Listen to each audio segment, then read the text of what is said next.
My name is Edward. I work for Arturia. It's been 10 years I joined the company, and I'm product manager. On Matrix Brute, you have a very central knob that controls both filters at the same time. And master cutoff. And it's like in metal with a little sweet coating around, and it's very soft. So I love this one. Then also these wheels on the black editions of our instruments. That are like a black anodized. And also on the side it's like etched, so it's very shiny. And the silver, so the contrast of the silver and the black anodized. I have it. Very classic. What bit of a piece of gear that you have made are you particularly proud of? I think it would be more on the software side.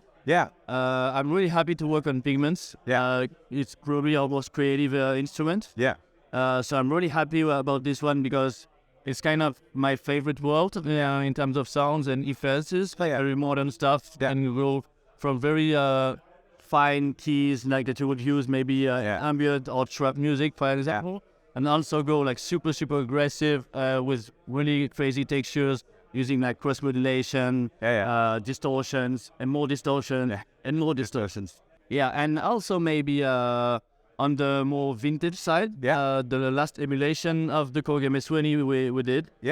It's probably my favorite software I've done like in terms of reproduction, because the character of the synth is really strong. And like the Mark 1 filter, we know the Boss filter, the Mark 1 filter was insane. So it kills your low end, but the grit is so fantastic. It has that really aggressive burning sound. How do you see your gear and Arturia's gear in the landscape of music? I think it's like during the last 5 years, maybe 6 years, we really changed our positioning in the industry from a little underdog brand to a kind of love brand, I must say, because like since we released SuperBooth, for example, I think people changed their mind and feel like, okay, they are actually standing out and delivered something really beautiful. And I think SuperBooth is really an amazing synthesizer, really. And even in software, I think we are getting better and better at emulating, doing also new creative stuff like creative effects, Pigments, Wanted series, and so going in a good direction. Excellent. What music has inspired you to produce the gear that you make?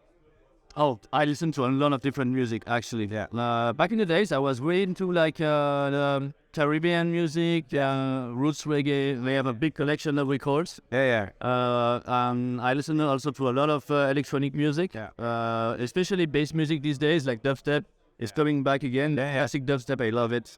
Drum and bass, jungle also. And I also listen to a lot of hip-hop. I like to sample a lot of soul music and so on. So these are my main influences, I would say. What is the most surprising tip or trick or technique that you have discovered? Don't underestimate the power of effects. Because there is a kind of like holy grail of the perfect synthesizer. But I realized that the more the time passes, the more I like simple sounds on the synthesizer. And I like to really customize my song using effects. And a very good synthesizer sometimes doesn't need any effects, just a bit of reverb, and that's beautiful. But like for more exploration purposes, I really enjoy like stacking crazy effect things and go crazy and recreate new timbres that don't really exist on the synthesizer play itself. How did you get into sort of making music gear? Well, I've been producing music since I was 14 or something. So I was keen on instruments and effects and so on. I bought my first keylab, let's say 2 years before joining Arturia, and I didn't know it was a French brand. And actually, I realized that it was actually in my own town. Oh, really? Okay, that's funny. And a friend of mine was in an internship and said, bro, we're looking for some help because we have a lot of support requests. You have a good English, can you help us? I joined the company as a tech support. Then I became support manager. Then I became product manager. How do you guys most often start a new piece of gear? Where does the inspiration come from? From the users, man. I think that anybody making products should not be making products for themselves, but for the people around them to make music. And the first thing you should look at is the people around you. Who are you talking to and what do they need? This is the first step. If you're not doing this, you will make a product that maybe is not interesting for everybody, but on the paper it can be super good, right? So the first thing would be like, don't forget musicians and listen to them. They have a lot to say. They are really happy to talk with manufacturers often, and always be user-centric. Yeah. Excellent. But how do you know when a piece of gear is done, when it's finished?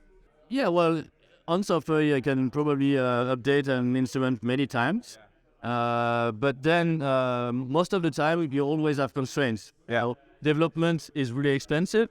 And at some point, you know what is very important in the product. In product management, we call these MVPs. And these features are to be done, otherwise the product doesn't mean anything. Yeah. And then there is all what comes around. And I think the right moment is when you're proud of the instrument. And then it's all about like balancing the cost and the development and the time. Most of the time, if we need to make something better, we take the time to do it. Yeah. And, this is how it works. So what's the best creative advice or production advice that you've ever heard? Don't follow the rules. I've always been shocked that some producers, for example, who are very innocent with the gear, like, I'm not really techie, but I have my own ideas. Yeah. Don't follow really the using path of the people. Yeah. And sometimes you can see some people using instruments in a different way, that they do something that you wouldn't expect. Yeah. Yeah, don't follow the rule. I think it's really important. And listen to your heart. If the music touches you, that's the first step. If people like it, that's even better.